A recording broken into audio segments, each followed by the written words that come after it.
వందే శంభో ఉమాపతిం సురగురుం వందే జగత్కారణం వందే పన్నగ భూషణం మృగధరం వందే పశూనాం పతిం వందే సూర్య శశాంకవహ్ని నయనం వందే ముకుంద ప్రియం వందే భక్తజనాశ్రయం చ వరదం వందే శివం శంకరం.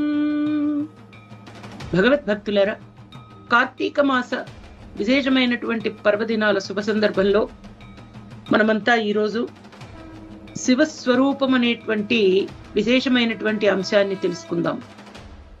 అచింత్య వ్యక్త రూపాయ నిర్గుణాయ గుణాత్మనే సమస్త జగదాధారాయ మూర్తయే బ్రహ్మణే